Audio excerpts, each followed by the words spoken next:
Welcome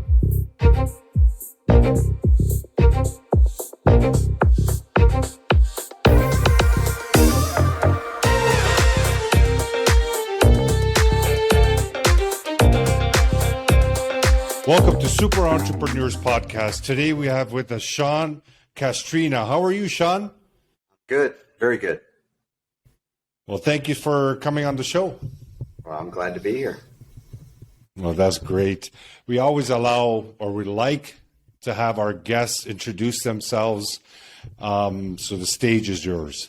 Okay. All right. I wasn't sure if you were going to do that. There was that kind of that awkward pause, like we were meeting for a date here. No, obviously I'm an entrepreneur first and foremost. I've written 4 business books and host the 10-Minute Entrepreneur Podcast, which is a pretty popular entrepreneurship podcast around the world. Oh, excellent. So you like to go on other entrepreneur shows as well. Yeah. I mean, to me, it's just an easy way to keep the brand, and people that listen to podcasts generally don't listen to one podcast. They like to listen to a lot of podcasts. So there's no downside. I get to meet people, and it's just good use of my time, a few hours a week. Oh, yeah, it's wonderful. How do you like podcasting? No, I like it. I've met people that I would have never met. I look back 5 years ago, and somebody would have told me I'd meet, as many New York Times best-selling authors and entrepreneurs, and been around people that I would have never imagined. So yeah, there's no downside of it. I don't think it's for everybody. I have to admit, I've been on certain shows where I just want to look at the host and shake their shoulders and go, okay, what's the goal here? What are we trying to achieve here? Yeah. Am I interviewing you, or are you interviewing me? It's like you're not quite sure what's going on. So how long have you been doing it? I think 5 years. Because I have almost 500 episodes. So 2000. Oh, that's wonderful. Yeah. I think it's going on 5 years. So what were you doing before podcasting? I mean, same thing I'm still doing. I start and grow companies, and I'm an entrepreneur addict. I mean, I'm addicted to starting companies, growing companies, and things like that. The podcast is just a vehicle to which I can share with people probably some mistakes I've made that'll save them a little bit of time. And because of that, you just naturally get on guests that can, I can get. The big question I try to get out of my guests, because it's not a long interview, is, what's the one thing you do different, knowing what you now know? What's the one piece of advice you would share with the audience? And I always say, if you can kind of hear failure through a secondhand story, it's a lot cheaper. Yeah.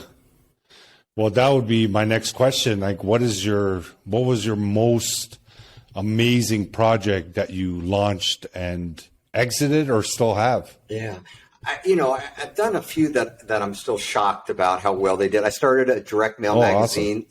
At the time, and then it grew into 21 cities and went to more homes than the Sunday Washington Post. So that was a pretty nice endeavor. I started a service company that at the time the goal was to pay for a very nice country club membership. That was its only goal. Because my wife's like, hey, if you want to play golf at this ridiculously expensive country club, create it. So I said, okay, great, I will. Started a handyman company. To this day, I don't know how to assemble a 3-piece birdhouse. Still have a plastic tool. I have a plastic toolbox from when I got married as a wedding gift. But now the company does, it's an 8-figure company. So, I never know where things are going to start and where they're going to end. And I own a digital marketing company because my competitors were all using digital marketing. And I was using very traditional, and I still love traditional marketing. I still do Super Bowls, World Series, UFC, you name it. Nice. Anything. I like traditional marketing as well because I do service companies. And I started a digital marketing company that's scaled in a way that I never imagined, and we're in the process of franchising it. And so, yeah, I don't think they're ever when we start them. It's like when you have a baby, you kind of know it's going to grow up and be big. At some point, you kind of know, you've seen the evolutionary charts here. Businesses is not always the case. They don't always scale the way we would like. And I have found sometimes they scale beyond what we ever imagined. Yeah. And then did you ever expect them to scale beyond imagination? No, I mean, I'd be lying. Looks like you always had successes. Yeah, well, no, I've had some nice failures too. And that's a story. I'd love to hear about that. Yeah. My advice, here you go. This how typically when you have a few successes, you tend to think you're better than you are. And I would say I'm pretty strong in certain areas, industries I understand, but you tend to get hubris. You tend to think you can, do things that are outside of your strike zone, and that generally a failure is waiting for you. Try to, if you're going to expand your brand, you're going to expand your company, some degree of synergy. It has to complement off of something you've succeeded with, or it promotes your current company. If it's completely away from anything you've done, I don't know. Sometimes that's a hard one to duplicate. But you still had success in the handyman one, right? You never actually, you're not millions. handyman, and you made it a success. Yeah, but then I tried to do some retail. Eventually, my point is, eventually it bites you. You keep thinking you can get out there, and then you're out there trying, a water skiing company or something ridiculous. You've never been on a water ski in your life. You can push it, but so far, and then eventually it typically bites you in the fanny. And I say, if you're over the age of 50, don't dare, really stay in your core competency. I've seen people lose their life savings, trying to do something stupid. You can't recover. There's not enough time typically. And then, and also the fact is that sometimes they get so involved emotionally with that idea that they just can't let go. And let me give you advice there. They need to let go. Sorry? Yeah, 90 days. If you're not making money in 90 days, typically in a startup, statistically, barring the venture capital, which 99.9% of us are not going to have a VC funding our startup. In most cases, if you're not breaking even in 90 days, there's bad things ahead. I mean, nobody wants to hear that. I just told you your girlfriend's not very attractive and you're going to have a very unattractive date at your wedding. But that's just the truth. I mean, the fact is that you need to go into a startup thinking you need to start making money from day one. If you're not making money by day 90, I mean, my point is, I don't know what, you better make a massive pivot, somewhere, because whatever you're doing is not working. And we tend to hang on to these things emotionally, and we don't look at the numbers. Yeah.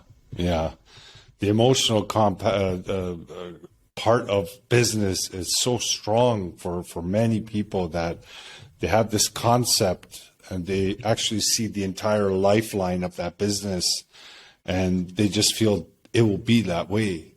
And I see you have a lot of confidence, a lot of belief. Did you always have this around business?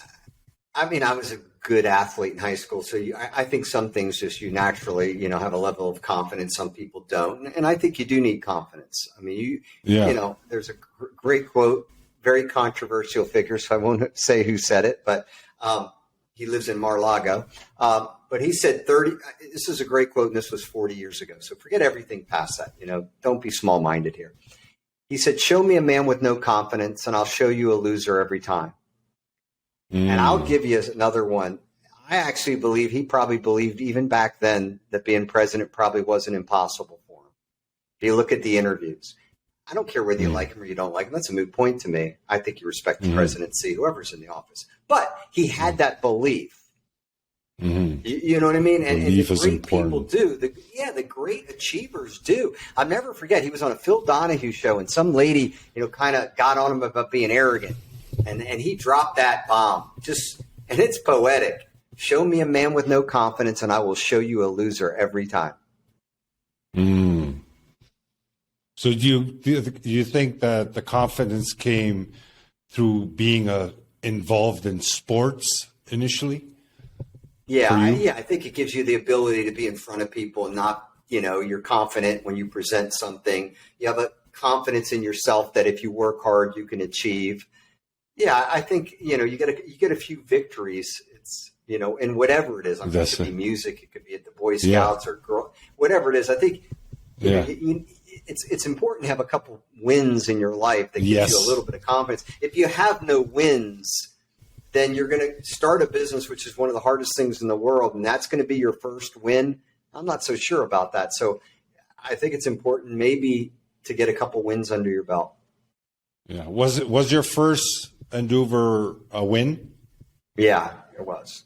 Nice. But in fairness, I try to tell people, I try to stack the deck in my favor. I don't try something that I think's crazy. I try something in a scale that even if it failed, it wouldn't kill me financially.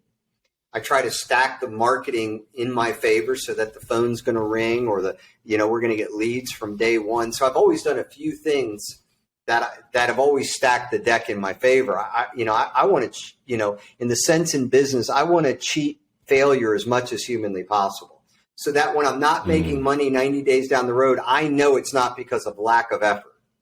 Like I know I've thrown everything but the kitchen sink at this, and if we're not making money, then we better make a massive pivot here. Yeah. What did your parents do? Were they in business as well? No, not at all. My dad was a worked 60, 70 hours a week. That's where I learned working hard does not make you rich. Because if working hard made you rich, we'd have been rich, and we were the furthest thing from rich. So I grew up, below middle class would be an understatement, I think. And, but it all worked itself out. I knew I never wanted to be poor. That was for sure. I didn't know what I was going to do. I never thought I'd start a business. I just figured I'd, get a degree in college, maybe go on and get a graduate degree. I went to grad school and, eventually I'd be a CEO of a company. That's that mindset. I just kind of work my way up and knock off my rungs on the ladder. And didn't work out that way and got into business and just kept rinsing and repeating. And, I love service companies because they don't typically compete with Amazon. Typically, the ones that I'm involved in don't compete with AI. You're not going to put, a robot on your roof to put on our new roof, or AI is not going to go meet with a small business owner and analyze their digital marketing needs. We have a human component. So I like anything that involves a human being because then it eliminates Amazon, eliminates AI, and it eliminates software. That's my comfort zone. Now other people are great with other things. I'm not saying some people are fantastic with all those things. I'm not, so I know my lane. So in roughly speaking, how many employees that do report to you? Yeah, over 40. We have about 45 in one company. And probably 10 in the other. Again, I think I like small businesses. 19 and under, it makes up about 88% of all the businesses in the United States. So you can make a lot of money with a 9-person business, 5-person. I don't think you can make a lot of money with a 3-person or less. I think there's maybe 100K. It's limited, but you can make a lot of money. I know in our country, with a very well-run small business of 20 employees or less. And you have a very strong mindset, the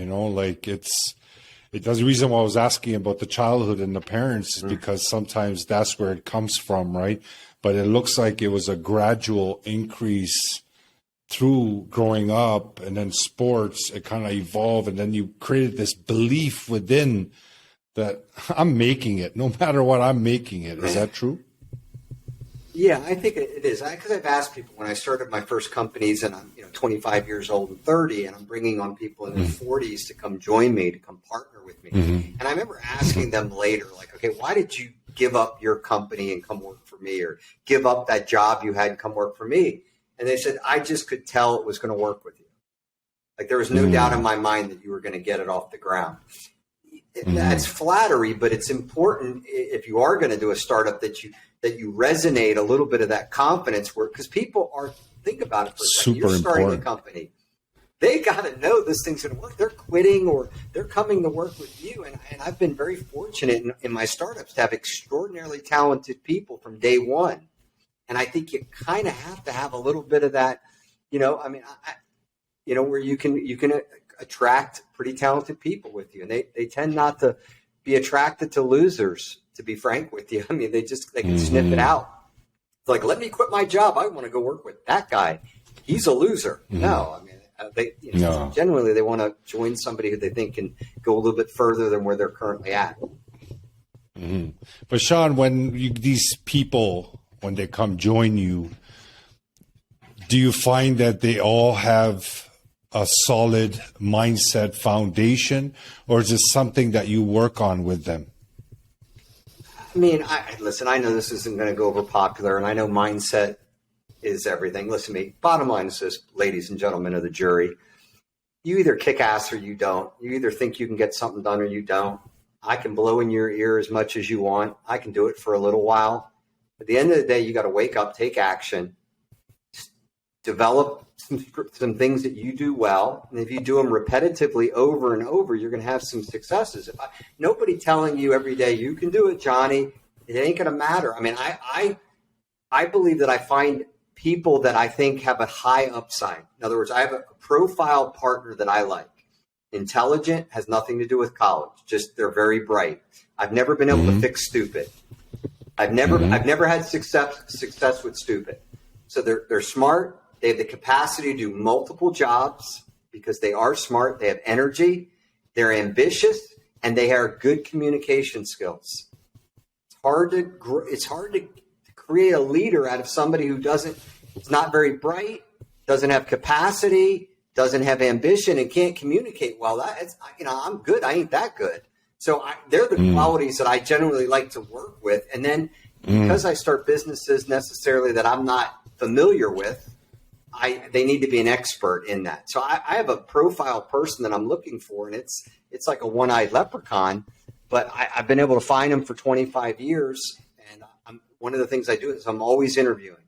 I run ads nonstop, 52 weeks a year. And I have a second phone where they can, an interview will come in and I can vet them in 3 minutes via text, set up a FaceTime at the end of the day. I don't even have to go into my conference room if they're not good. If they're really good, hey, I'll interview them on a Saturday morning at 6 a.m. I'll bring somebody out to our house and interview them if I want to give them the wow effect. And sometimes I need to do that where I'm really trying to launch something. So I'll meet with them the first time in the conference room. And then I'll say, hey, listen, it'd be great. Do you think we can meet at my house? I'd like to kind of show you the payoff.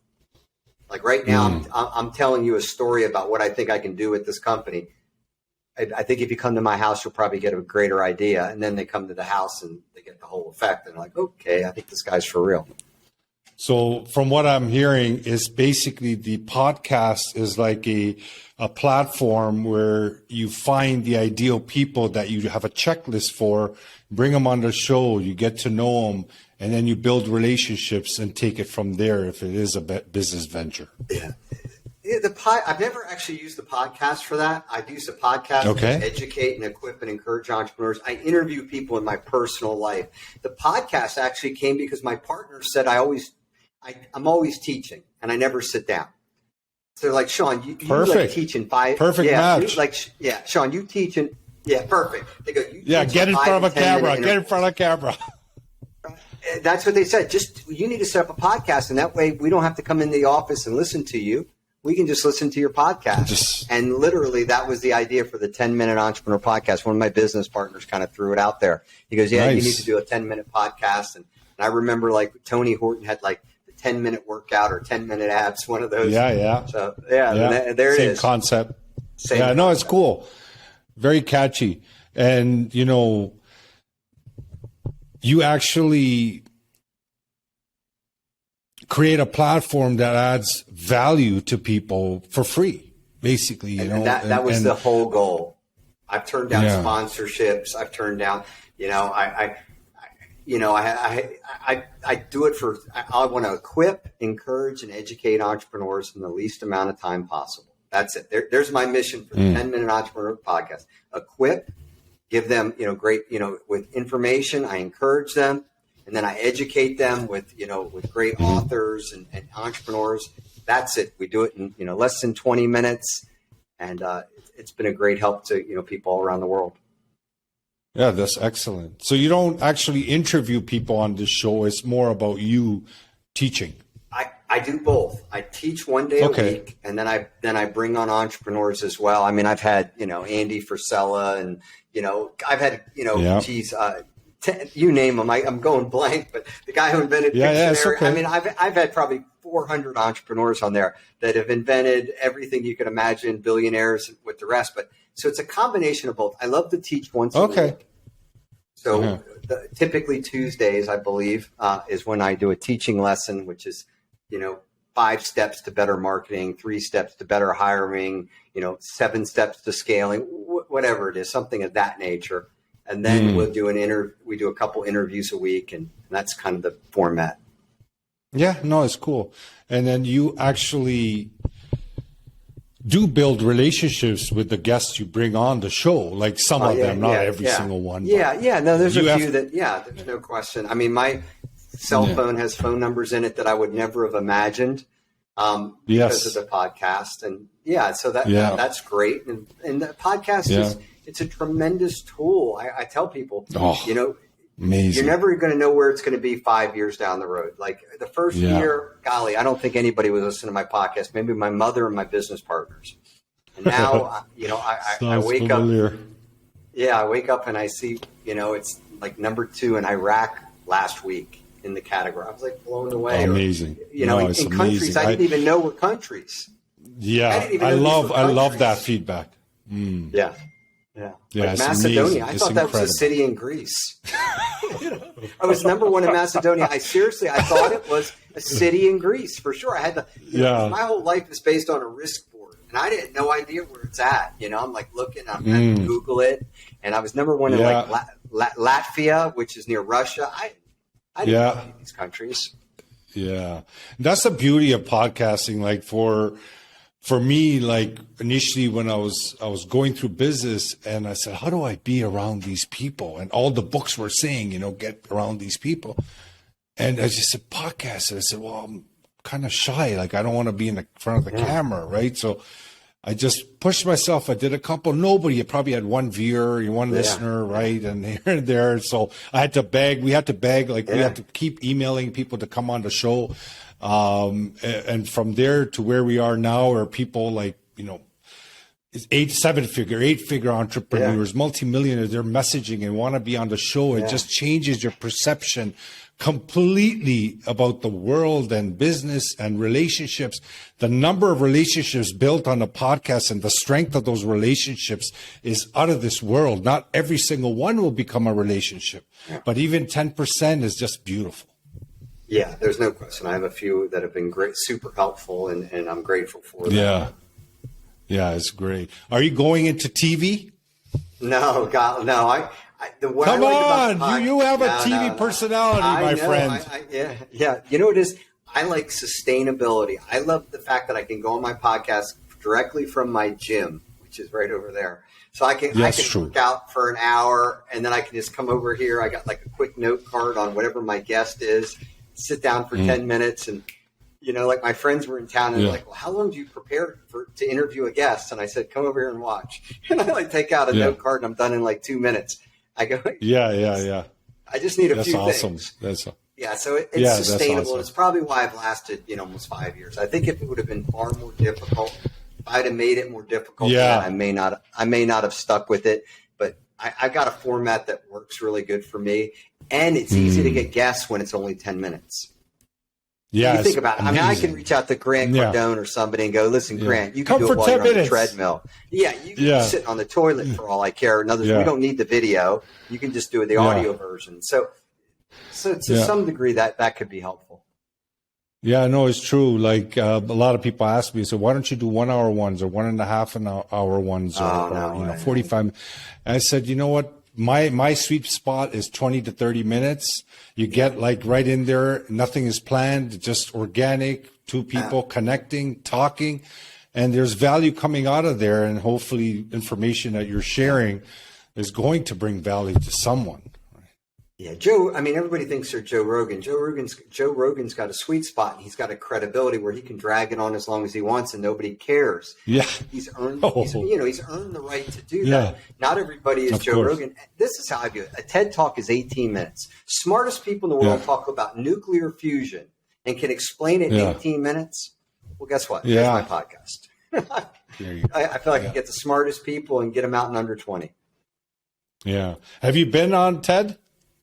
No, I've had people reach out to me about doing a TED Talk. I haven't done it yet, but I'm sure we'll do that here, in the next few years. Well, one thing I notice about you, Sean, that you have a very a calm, like a relaxed type of flow to your information. Like it just flows. Like you ask a question, boom. Like you love talking. It seems like you just love to share. right? Yeah, as long as it's in my core competency. If it's not, then I want to be a great listener. I always say, the one thing I wish I would have known when I was 18, this is good advice for the audience. I wish I was a better listener. Listening is what, communicating is great, but if you're great at listening, you're even a better communicator. And that's where the big money is. That's awesome. Say someone, an entrepreneur, started something, and 60 days in, they are seeing some sales, but they're not actually where they thought they will be. Your number is 90 days. Yeah. What kind of recommendation you would give them that they could take action if it was you in their place in the next 30 days to change things around or make a decision at the end of the 90 days? Yeah. The two biggest things why businesses aren't growing, young businesses, number one is you're not attracting enough customers. So I would change whatever marketing you're doing. I'd either double down on what's working, but you got to attract more customers. Number two is I'd see who's handling your sales, or what is your sales pitch on your site. The sale, you got to do the two biggest things. You got to attract customers and sell. So I would look at those two things immediately and see what I could fine tune. Two things are excellent suggestions. That's probably they're the two biggest problems. I'm sure of that. I've bet my life on it. Yeah, that's awesome. And we always like to ask our guests what their innermost superpower is that got them to this point.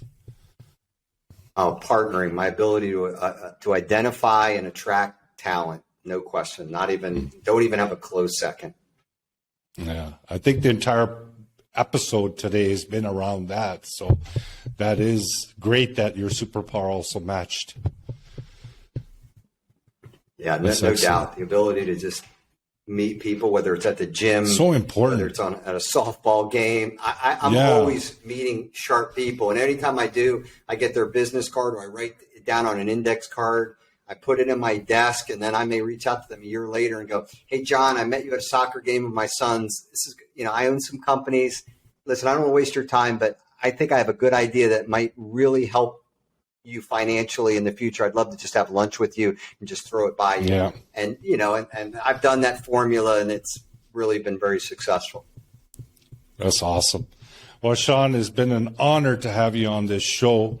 And I know you're a busy guy. I know you have 10 minutes at a time, and we were gone for much longer on our show. But it was just fantastic talking to you. You do have that gift. There's something internally. You have this spark about business, and that enthusiasm is showing in your world. And I hope and I wish for all the success, and hopefully continue to add value to people that are trying to get to some place for their families. It is. Listen, next to faith, nothing changes the world like entrepreneurship. So entrepreneurship is the game changer. So, it's a fair playing field, and that may be a little harder, but the bottom line is it has a payoff no matter where you're from.